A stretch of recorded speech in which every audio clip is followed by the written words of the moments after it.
Good morning, everybody. Welcome to Lifehouse. My name's Ryan. Good to see you here in the room. Good to see you online. If you're in the room, I want to invite you to stand and let's sing together this morning.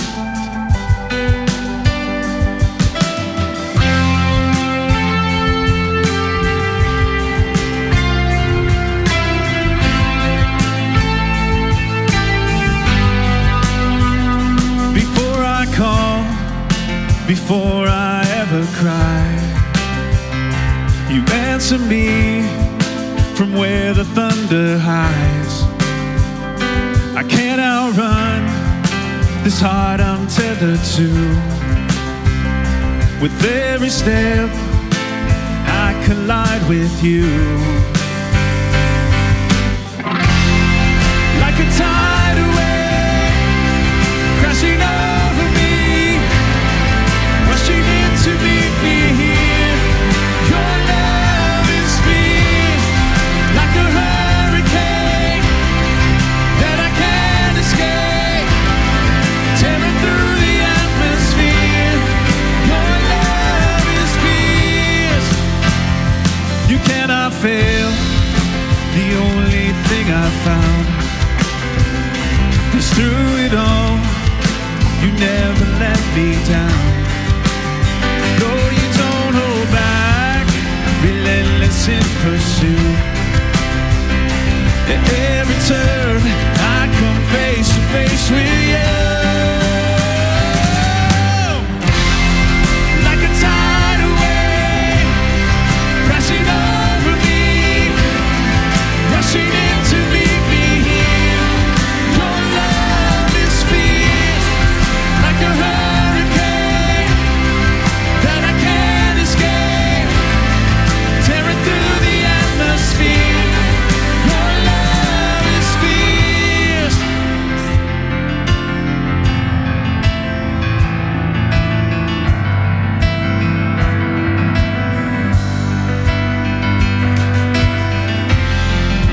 You chase me down, you seek me out. How could I be lost when you have called me found? You chase me down, you seek me out. How could I be lost when you have called me found? You chase me down, you seek me out. How could I be lost when you have called me found?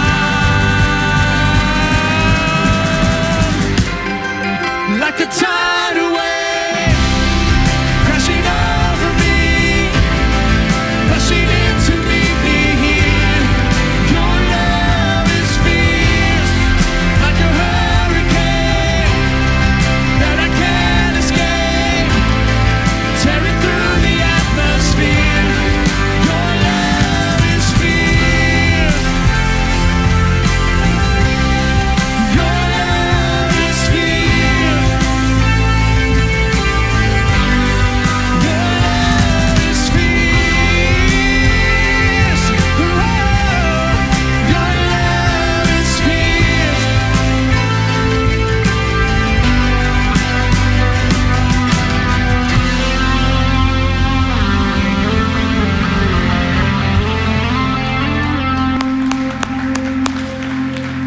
Thanks for singing with us, everybody. You can have a seat. Want to welcome you all here. My name is Matt. I'm the lead pastor here at Lifehouse, and this is a great time of year for so many of us. And if you're new to Lifehouse online or hanging out in the building, we love having new people around here. It kind of gives us energy and wind in our sails. But I also love this time of year, a little extra sleep this Sunday, and all the sports that are going on. College football is just going hard and heavy. Although, how many of us would like to see the Buckeyes do a little better in the first half? Anybody? Just a few people? I mean, come on, Buckeyes. I also love professional football on at the same time. I'm actually in a fantasy football league, and I love to talk some smack. I got my fantasy football app. I thought I'd show it to you just to brag, because this is me beating TJ Stoller's pants off a couple weeks ago in a fantasy football game. That's so much fun. But what I love about my fantasy football app is it keeps me up to date, everything going on in my fantasy football league. Now, I tell you that because you might be like, Matt, why are you talking about fantasy football in church? It's because Lifehouse is relaunching our app, kind of like a fantasy football app for Lifehouse, that keeps you up to date on everything going on in our church. And if you're new around, you're like, how do you get signed up and how do you keep up with things?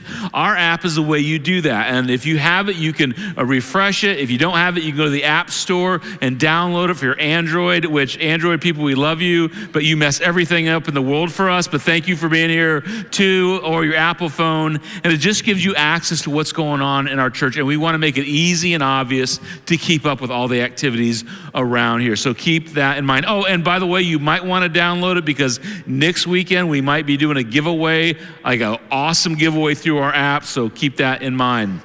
But for today, we're going to be here for about an hour. We're going to sing a couple more songs, and I'm going to wrap up our series, The Weight of Your Words, and we'll get you out of here in about an hour and on with your day. But before we get into the service, I just had to show you a picture from our For the Students event yesterday. We'll throw it up on the screen just for a few seconds.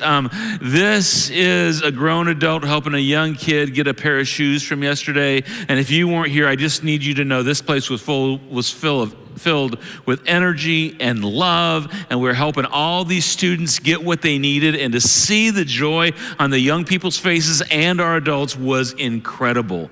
And I want to show you that picture of that adult male kneeling, putting on a shoe of a young kid in the young kid's life, because this is what we believe as followers of Jesus. That 2,000 years ago, Jesus knelt and he washed the feet of people that believed in him and didn't believe in him.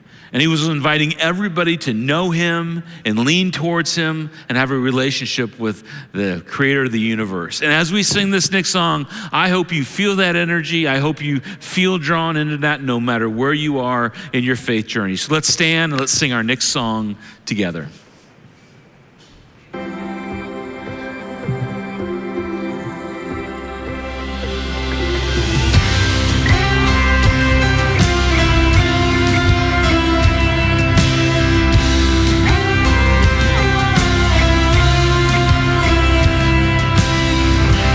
Remember those walls that we called sin and shame?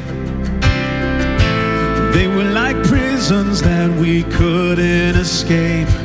But he came and he died and he rose. Those walls are rubble now.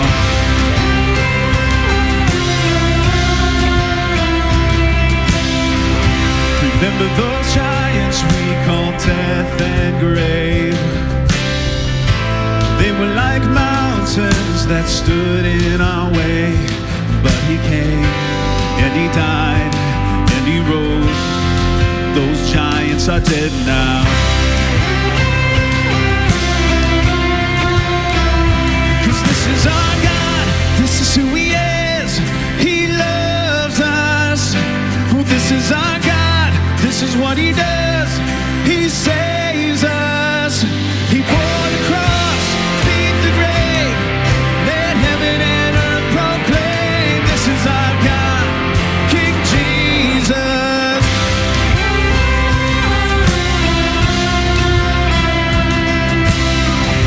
Remember that fear that took our breath away. Faith so weak that we could barely pray. But he heard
surrounding me, let it break at your name still. Call the sea to still, the rage in me to still every wave at your name, Jesus, Jesus. You make the darkness tremble, Jesus, Jesus. You silence fear, Jesus, Jesus. You make the darkness tremble, Jesus, Jesus.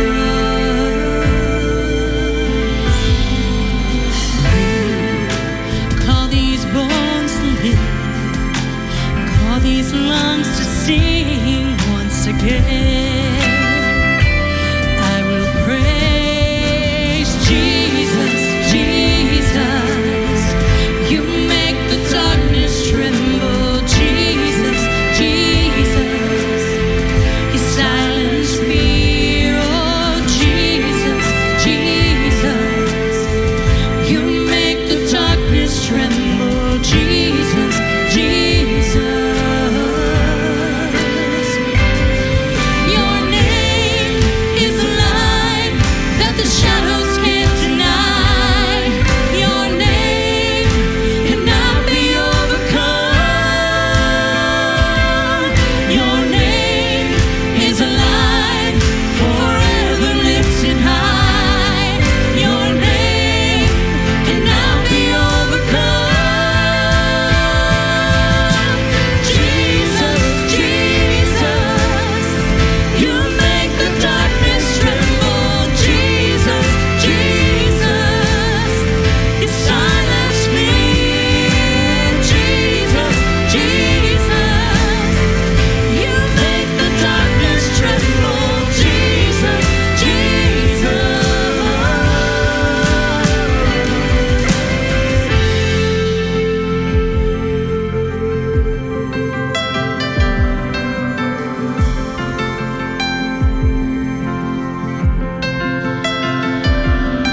Your name is a light that the shadows can't deny. Your name cannot be overcome. Your name is a light forever lifted high. Your name cannot be overcome. Your name is a light that the shadows can't deny. Your name cannot be overcome. Your name is a light forever lifted high. Your name cannot be overcome. Jesus, Jesus. You make the darkness tremble, Jesus, Jesus. You silence fear, oh Jesus, Jesus. You make the darkness tremble, Jesus, Jesus.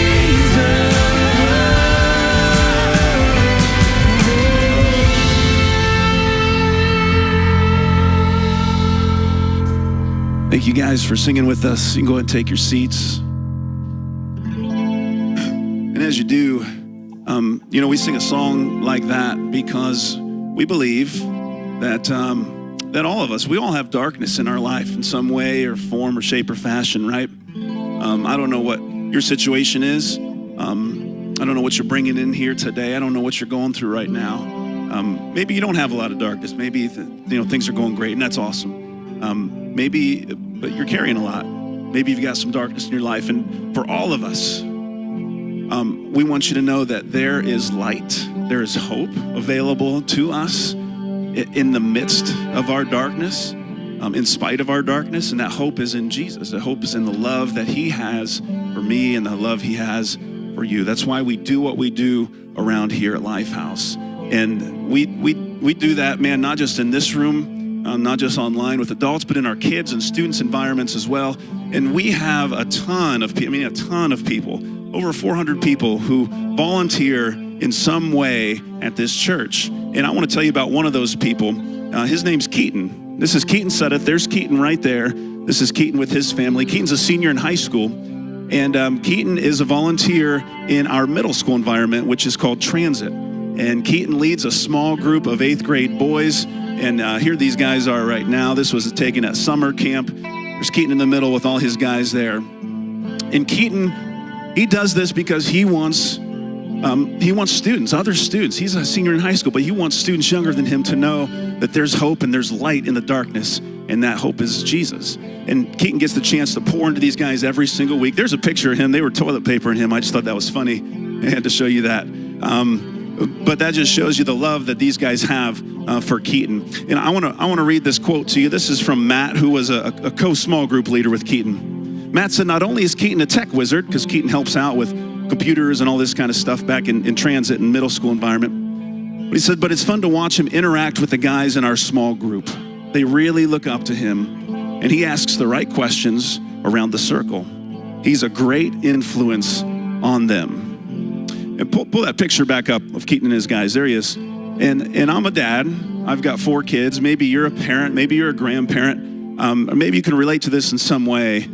Can you imagine if you had an 8th grade son? And just think back a second what it was like in middle school. I don't want to go back to middle school. You probably don't either. It's a tough time to navigate.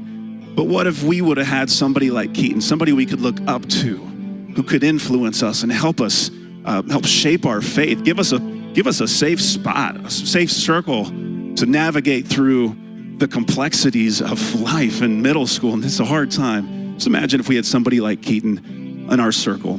And as a dad, I want that for my boys. And I'm so grateful for Keaton and so many other people like him that pour into students. But we just wanted to recognize Keaton, and we call him a hero. We call everybody who volunteers at Lifehouse a hero because we really think that they are. So let's give Keaton a round of applause if we can for what he does.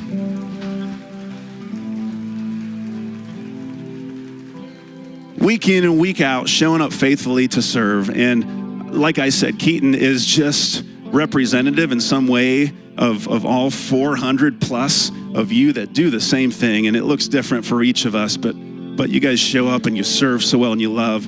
And as a dad, I'm just so grateful that my kids get to grow up in a place where they get to be served, but more importantly, they get to see an example of what it means to give of yourself and to love other people the way that Keaton does and the way that so many of you do. So thank you so much for that. We're going to keep rolling with the rest of our service. Now I'm going to turn things back over to Matt, and he's going to finish our series called The Weight of Your Words.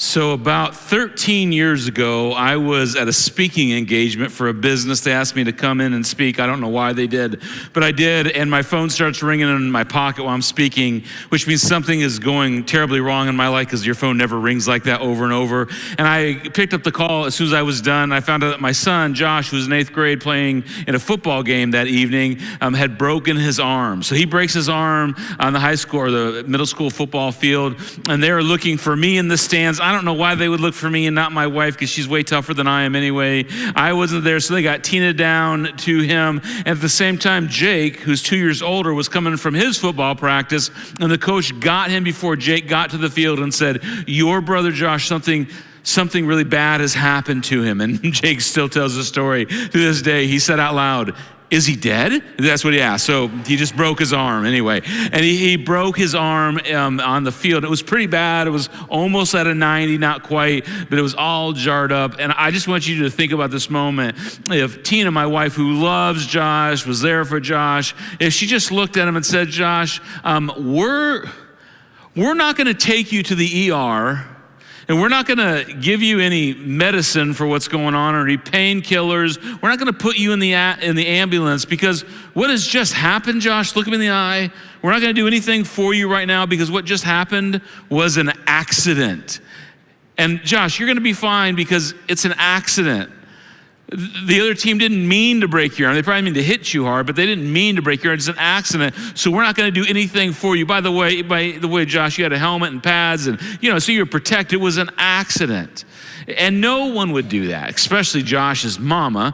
No one would do that because there is no necessary correlation between intent, what I meant to do, and the outcome of what I actually did. Now, I know that's real deep to jump into, so hold on that for just a second. We're going to come back to this because we're in part 3 and the final part of our series, The Weight of Your Words. And the reason we've chosen to talk about this for the last 3 weeks is because our words have the ability to build us up or crush us. And if you're coming into the series today, you're new, you're jumping online for the first time, you're kind of coming into the end of the movie or the end of the book, and you can go back and watch the first 2 parts because they've been incredibly challenging and helpful for many of us, including me, because we recognize we've all been destroyed by words, crushed by words, robbed of confidence, robbed of courage. Some of you may say, I was at a crossroads and someone said something in my life and I decided to go this way instead of this way, and it was really good or really bad depending on what they said to me, because words can build us up and give us the strength we need, or they can just rob it from us. And those words that are said to us, but for many of us, there's also those words that we didn't hear, right? We wanted to hear certain things said to us. Or maybe you would say, Matt, it's not that I wanted, I needed to hear certain words. Like some of you may say, what I didn't hear and I needed was, Mommy loves you. Maybe for some of you from your father, it was I'm just so proud of you. And as some of you as grown adults today would say, if I would just give anything to hear my dad say I'm proud of you. In fact, someone said to me in the lobby after first service, my dad's passed away and I never heard I'm proud of you from my dad. I never heard I love you from my dad. I'd give anything to hear that just one time from my father, and now it's too late. Some of us have never heard, hey, I'll always have your back. No matter what, I'm going to be with you.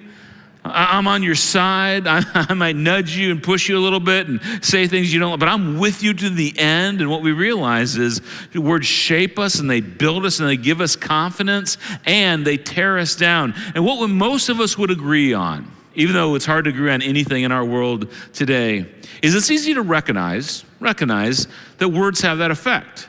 Yeah, they shape us and they build us, or they tear us down. What's really challenging for us, including people of faith, is to take responsibility for it. Let's just be honest. It's really easy when you hurt me to go, oh, I can see it so clearly how words are powerful. It's just really hard to take responsibility when I do something that hurts you through my words, when I land something that just tears a little part of your heart out. It's the people that mean something to me, that matter to me, or I matter to them. And see, words, we're taught as followers of Jesus, we're to reflect something bigger than ourselves. In fact, if you're a follower of Jesus, this is not an add-on or a plus. This is not an extra. This is baked into the core of who we are because we are one another people. And if we are really to love one another the way Jesus showed us how to love, and remember, his expression of love is, I'm on a cross for you. This is at the core of who we are supposed to be as Jesus followers. Now listen, if you're not a Jesus follower and you feel a little closed off to Jesus followers and you're here for whatever reason, like there's a cute girl here you want to sit by, or someone promised you lunch afterwards, but you're kind of like, there's a really good chance the reason you're not open to Jesus is because Christians didn't use very good words with you when they talk to you about Christians.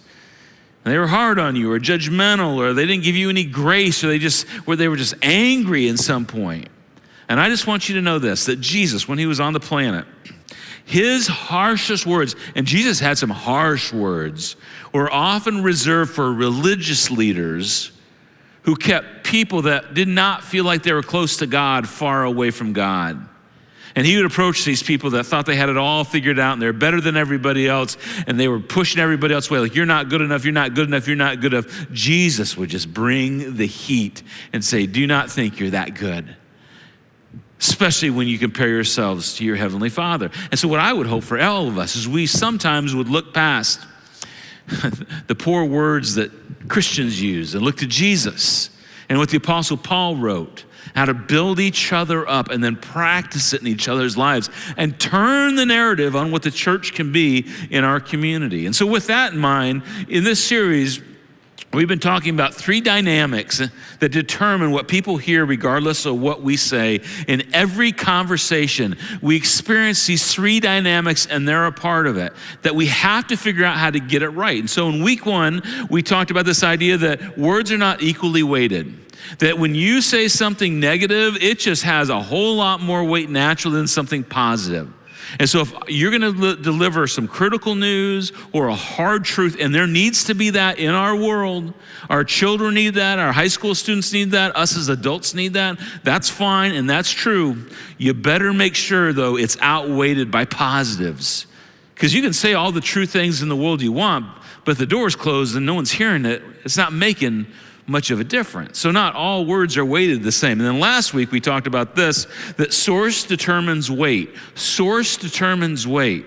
Who says something often has more impact than what is said. And to remember that in every conversation, my relationship to you might be different than your relationship to me. And I represent something different. For instance, if you're a dad, even though you may not feel like you have much influence on your kids' dads, when we say something to our sons, it carries weight that we don't understand. And it can be heavy, and it can hurt and pierce more than we ever imagined. And we represent something to someone across the aisle from us. If you're a boss, if you're a pastor, if you're a coach, whatever your role is, you carry weight with wherever you are in your life. And if you're a Jesus follower, ultimately, what you represent is your Father in heaven. And our words are to reflect our Father in heaven. And every one of us has equal value, but not all of us have equal influence in the relationships of our lives. And again, if you missed last week, you should go back and watch it. We've had so much incredible response about it. Today, I want to talk about this idea that intent is usually irrelevant. Intent is usually irrelevant. And when it comes to irrelevant, there is no necessary correlation between intent and outcome in our lives. Now, this is so easy to see in our physical lives. That's why I told you the story about Josh. If I'm throwing a ball and I throw it past you and it goes through someone's window, I'm going to say I'm sorry, but realize that window is broken and I've got to fix the window. I've caused some damage going on here. If you have a mother-in-law, do you remember those little precious moments that everybody used to collect in the 80s and 90s? Anybody remember those? They cost like $1 gajillion and they were weird. Anyway, we have some. If your mother-in-law collects precious moments, she's had them for like 25 years and they're on a shelf, and then you bump the shelf and they all come sliding off and they shatter all over the floor, and you manage to survive the afternoon and not be ended up in the ground. You know how that goes with mother-in-laws. You can't just say, oh, sorry, Mom. Hope it works out. You got to figure out how to replace those because, you did something that left garbage on the ground because there's nothing to do with it now. And how are you going to replace it? How are you going to make up for it? When it's a physical thing, like a window or a broken arm or precious moments figurines, you just know you got to do something. When it's words, it's hard to explain intent. And when we have intent, like I didn't mean to do that, I didn't mean to say that, explaining doesn't necessarily equal repairing. And this is what we do. We try and explain. I didn't mean to say that. You ever say, I didn't mean to say that. You took it the wrong way. And it's so easy, again, to see in the physical world. But our words cause harm, and we just think, oh, it's no big deal. And when we try to explain it, it actually makes it worse. And I'll give you some examples here in just a moment. But in the moment when we hurt someone with our words, we don't need to explain. We need to glue things back together because we made a mess with our words. And just explaining it doesn't always make it better. Like this: I said something that hurt you. I know. But why are you still upset? What's wrong with you? You ever say that? Oh, you can feel the tension. Oh, yeah, he says it. He's right next to me. Idiot. Yeah, right? I hurt you. I know I hurt you, but are you going to just be upset forever? And here's what's the deal, is we don't understand when we say that to someone else, but as soon as someone says that to us, we get it crystal clear. Oh, yeah, what's wrong with me? You just said something that broke my heart. Are you kidding me? And what I often do when I say things that I don't want to say or mean to say, I go to intent. Like again, we say, I didn't mean it that way. My friends, when you say this, it's not glue that puts things back together. It does not help. Or we might say this: that didn't come out right. That didn't come out right. You ever say that? And whoever's across the table from you is like, okay, it may not have come out right this time, but it didn't come out right the last 25 times. You said almost the exact same thing, and it's still not coming out right. This next one, literally, I almost didn't put this up because it makes me want to slurk off the stage and never be your pastor again. I wasn't trying to be funny. I was just trying to be funny. I was just trying to be funny. You ever say that? Oh, I know you're crying. I was just trying to be funny, and everybody laughed, but you're not laughing, you're crying. I was just trying to be funny. The kids thought it was funny. I was just trying to be funny at your expense. It wasn't my intent to hurt you. I mean, this is a huge statement. These are huge statements, and most of us have said them. And you know what it communicates when you say these explanations after you've hurt somebody with your words? Communicates blame. What's wrong with you? You're wrong. It's not my fault. Why don't you just mature? Why don't you just grow up? Why don't you just toughen up? Why don't you just be more professional? Why do you have to take everything so seriously? Meanwhile, someone you care about, their heart's a little bit broke. It wasn't my intent. It's blame. When you blame, in fact, let's just say it this way: explaining sounds like blaming. And when I blame, it comes through my explanation. And again, you know this when you receive it. Because when someone that matters to you says something and then tries to explain it after they've hurt you, you're like, I don't want an explanation right now. And we feel it. But when we're saying those words, somehow we're blind to it along the way. And again, a physical thing, you can break a bone, and that's bad. You can damage some skin, or you can damage a face. That's bad. You should never do this. But sometimes those words really do pierce way deeper and way longer than physical pain ever does. And when we start to explain our misconduct away, what we put on people is pressure and expectation. The pressure is, you got to make me feel better for what I said to you. Like somehow there's some magic, and religious people are the worst about this. There's some magic phrase, some magic prayer, some magic Jedi mind trick that I'm going to put the pressure on you so I don't feel bad. And my expectation is you just should be okay. Forget the hurt, the anger, all that stuff. You should just be okay. And then we say things like this, don't we? I said I was sorry. I said I was sorry. What more do you want me to do? Implication is, why aren't you fine now? I said I was sorry. It's 10 seconds later. Why aren't you fine now? Or why aren't we fine now? Implication, why aren't we back to where we were before I said what I said? I said I was sorry. What I'm really telling you, it's your fault.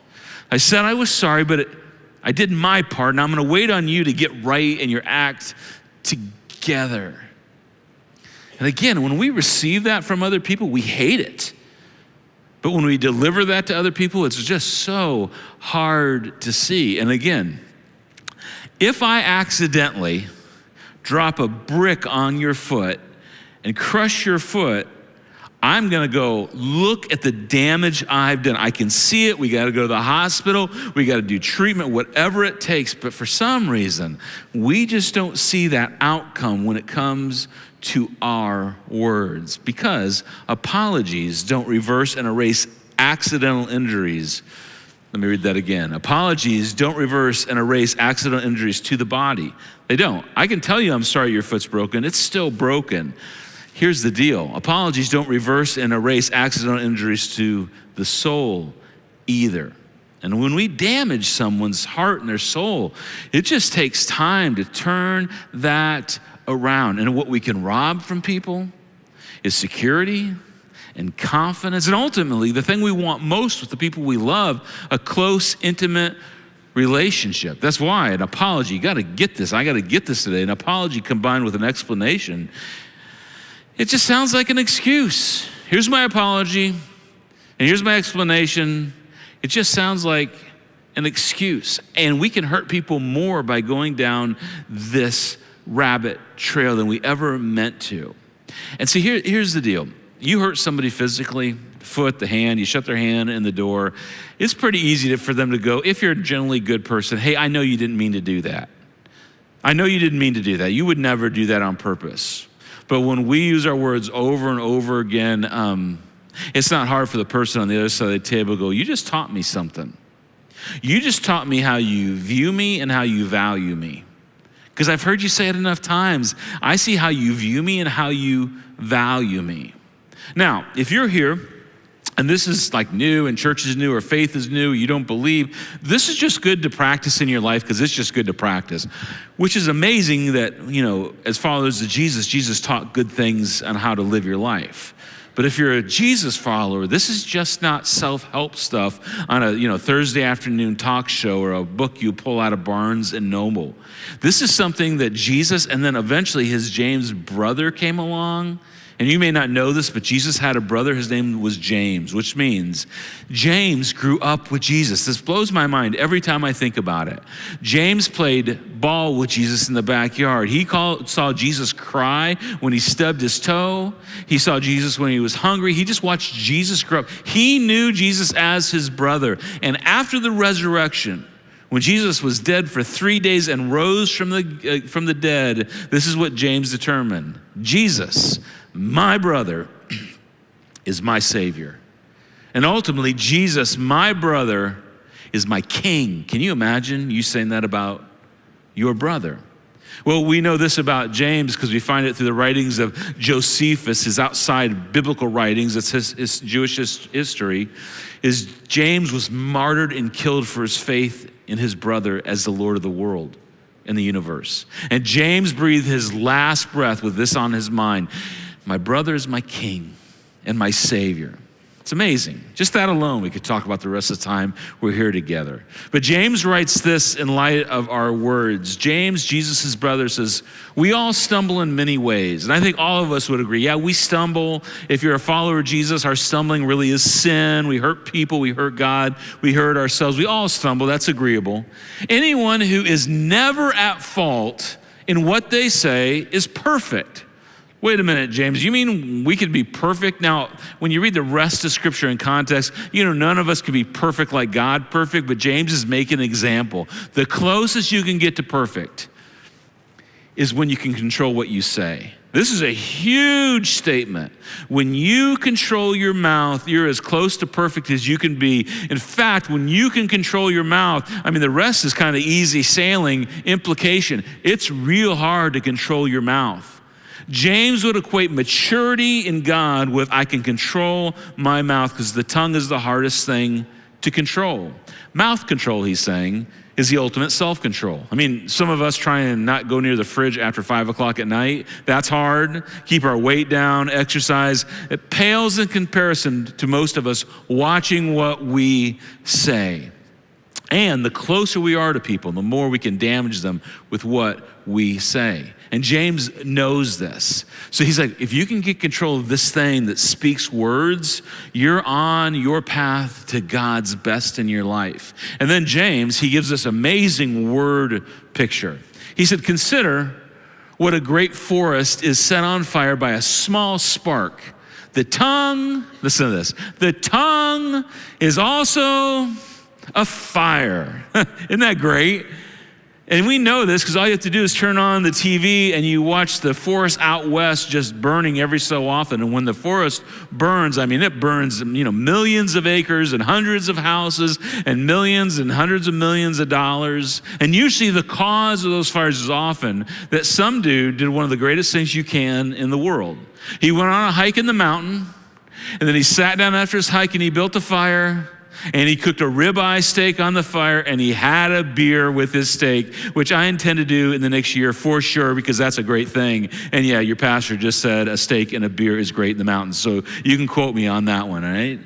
And then after he was done eating and drinking his beer, he put it out, which usually means for most people, he took a 16-ounce bottle of water and poured it on the fire and walked away. What happens is a spark got out. And you know what you're supposed to do. The responsible thing is cover up the fire with dirt and water and sand and tamp it out until there's no chance any sparks get out. But out west, the forests are just big tinder boxes. So if one little spark gets out and gets in some pine needles, I mean, it's just like, whoo, and all of a sudden that one little campfire that was cooking a steak has burned down 1 million acres. And James is like, yeah, that's it. That's what your tongue does. You think it's just one little thing, but what you said is starts a fire in someone's soul and someone's heart that burns up maybe the most important part of them.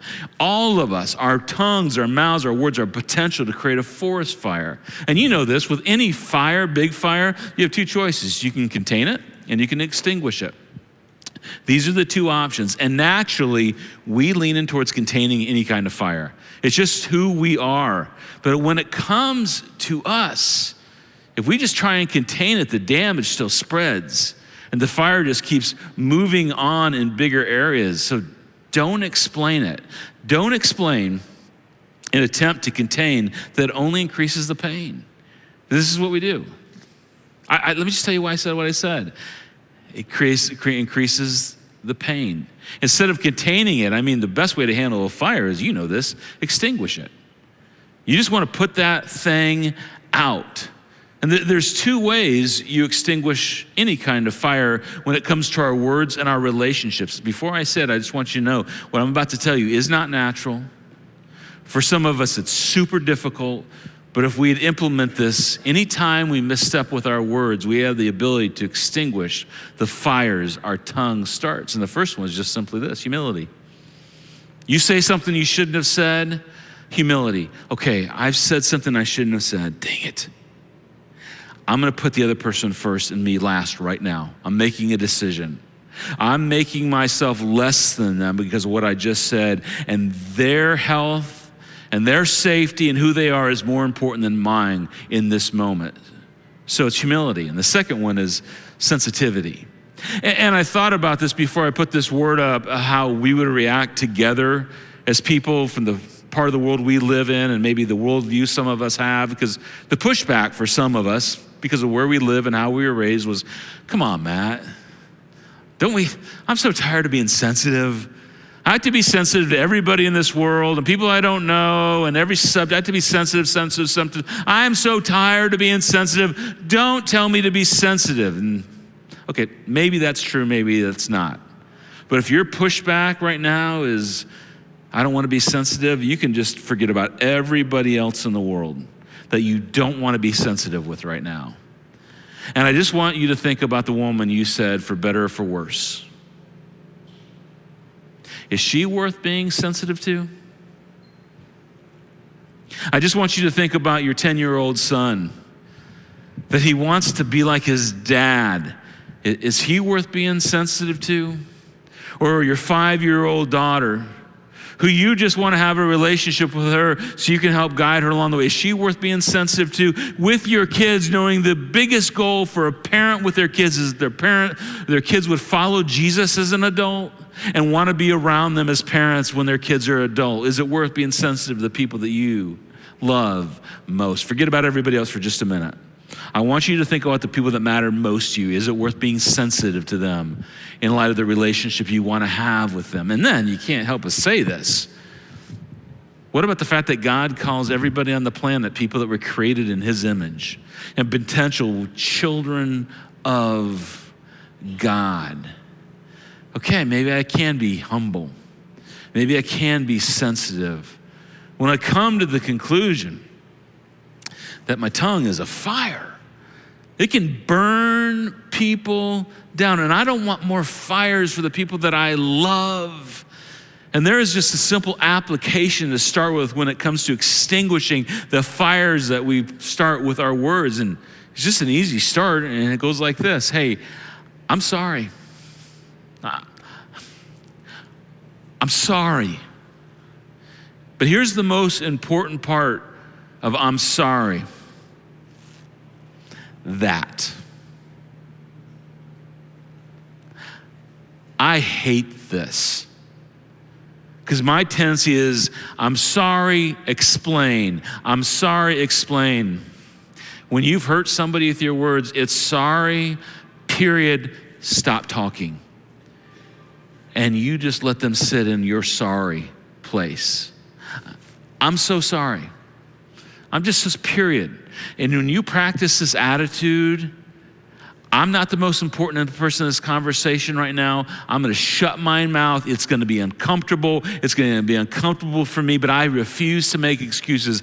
I'm sorry and no fixing. And this is going to be super hard for us leaders because we're all about let's get through it, let's figure it out. If you're a fixer, if you're a parent that's a fixer, this is so hard for you. But listen, restoration has to be at their pace, not mine. I'm sorry, period, no fixing. I'm going at your speed. I did the damage.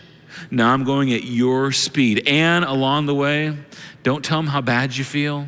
They don't care how bad you feel. You should feel bad, right? Come on, let's be honest. When you say something hurtful to someone, you should feel bad about it. You should feel sorry for it. And don't tell them how bad you feel. And this is so hard for me. Don't ask for a hug. Come on, just bring it in here and let me give you a hug. And men, let me just give you a side note. All the women in the place, just shut your ears for a second. Men, they just think we're trying to get makeup sex anyway. So let's not go down that road. You know it's true. All right, so don't ask for a hug. They're not ready to hug you. They don't want to hug you. I'm sorry, period. Now, just a side note, parents, you have little kids. You don't want to leave a lot of time between an offense and I'm sorry, let's apologize, especially if you've hurt your little one, and you will, parents.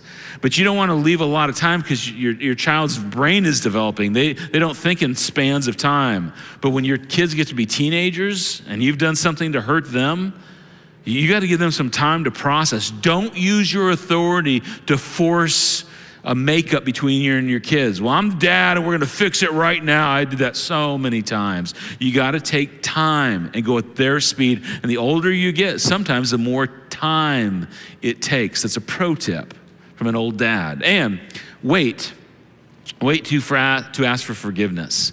Because this is such an important principle, it's important to know when to ask for forgiveness. I hurt you. Right now, in the moment, I'm not going to ask you for anything, including forgiveness. There will be a right time for me to say, will you forgive me? But that's asking them to do something. Don't do that power play. And I've done this. Hey, Tina, my wife, Tina, you're a Christian. Will you forgive me? You need to do this, make me feel better about what I did. And often it's just, I'm sorry, period. And then at the right time, all right, I still need you to forgive me at the right time. See, what I'm doing in this place, when I do this right, and I'm not great at this, I'm putting myself in the place of a servant. And if you're a Jesus follower, just to remind you, Matthew tells us that the Son of Man, Jesus, he didn't come to be served, but to serve and to give his life as a ransom for many. The one person on this planet that could just make people do whatever he wanted, decide to serve them instead and die on a cross to show him what it looked like to submit yourself to other people. And he had no reason to except to honor his Father in heaven, and because he loved us. So it's around humility. It's around sensitivity. And when we're willing to do this, man, the game can change. You want to extinguish a fire, don't contain it, don't explain it, don't give reasons why you said it. Humble yourself and be real sensitive whatever comes next. And ultimately, that's how our Savior lived his life.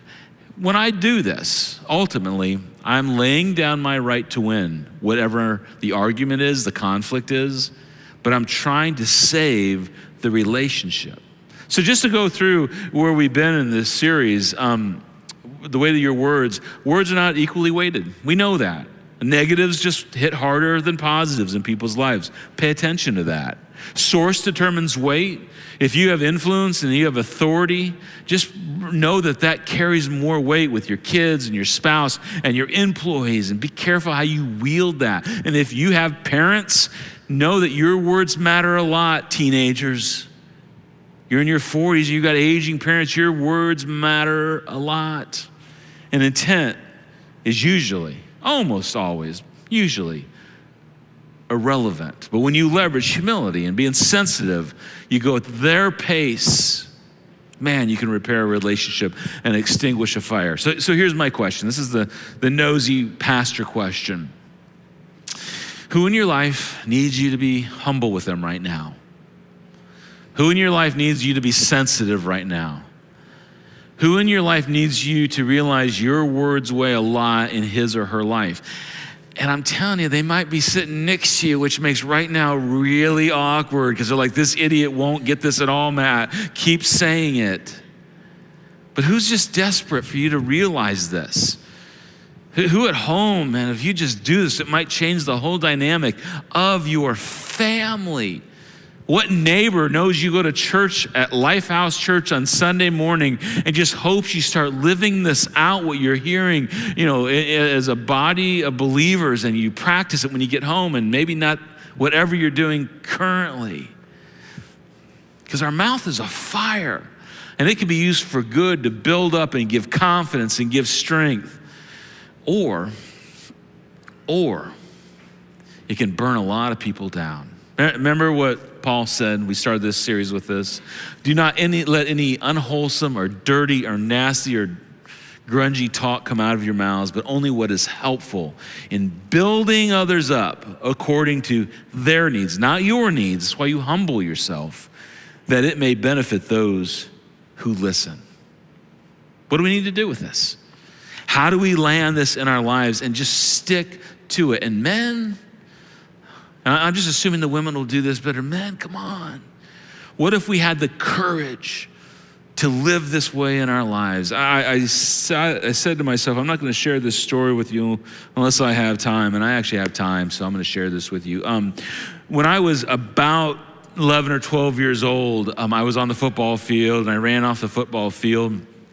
And my dad, who was coaching, he looked at me in front of a lot of people, and it just came right out of his mouth. And he said, I said to him, Dad, I am really tired. I'm just really tired. And I've told some of you this before. I'm really tired. And my dad said out loud, you know why you're tired, Matt? Because there's too much tummy on the dummy.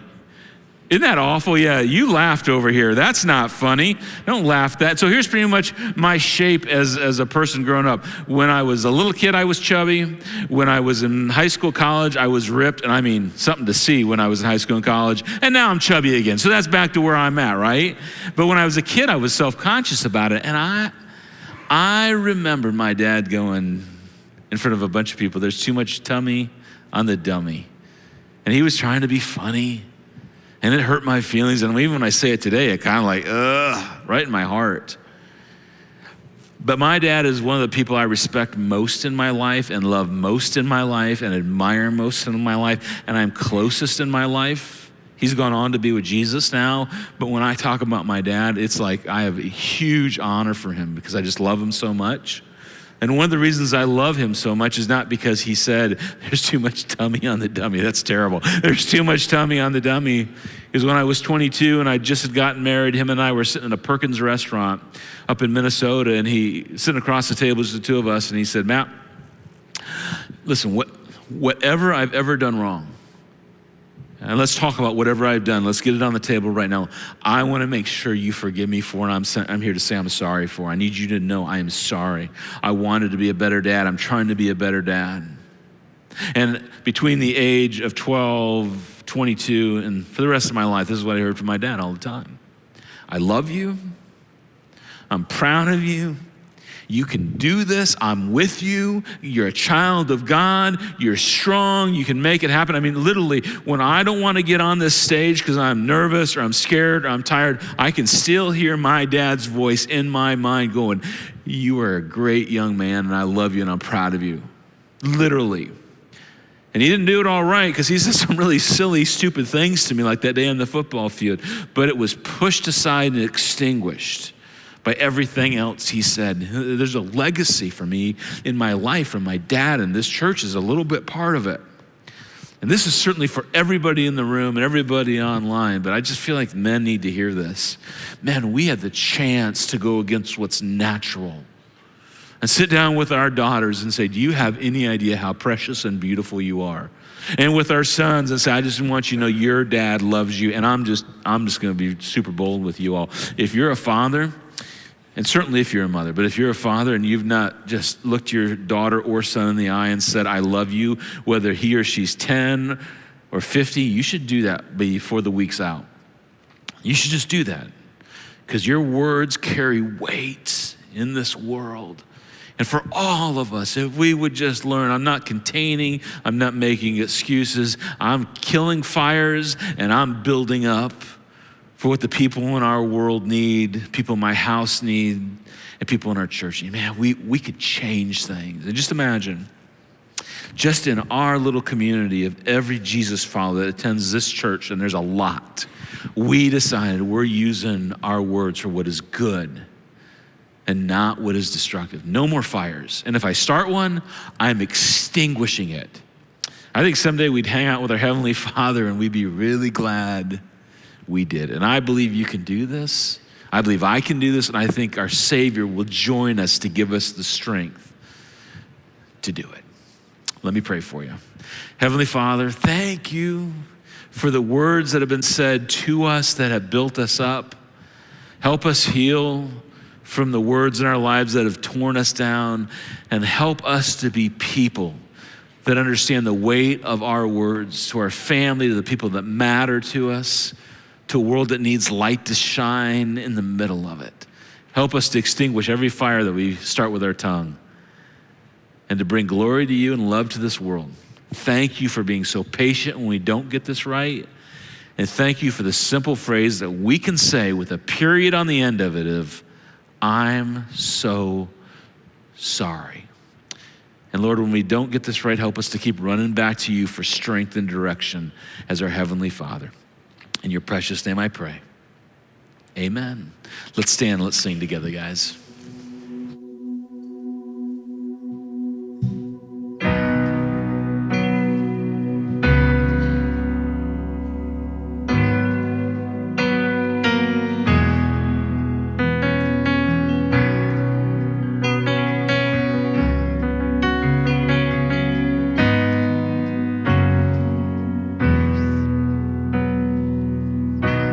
I've carried a burden for too long on my own.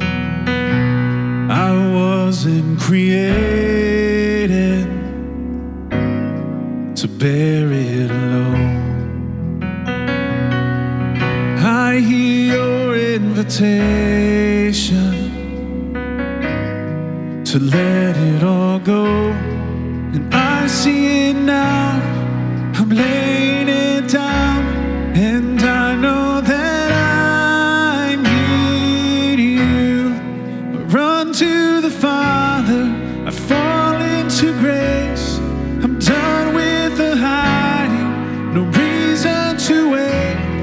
My heart needs a surgeon, my soul needs a friend. So I'll run to the Father again.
sight, long before my first breath, running into your arms is running to life from death. And I feel this rush deep in my chest. Your mercy is calling out, just as I am. You call me in, and I know I need you now. Run to the Father, fall into grace. I'm done with the hiding, no reason to wait. My heart needs a surgeon, my soul needs a friend, so I'll run to the Father again and again. I run to the Father, I fall into grace. I'm done with the hiding, no reason to wait. My heart found a surgeon, my soul found a friend, so I'll run to the Father again and again and again and again.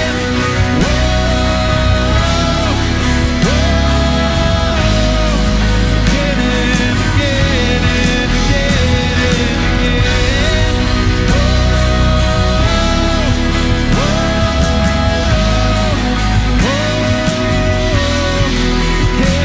and again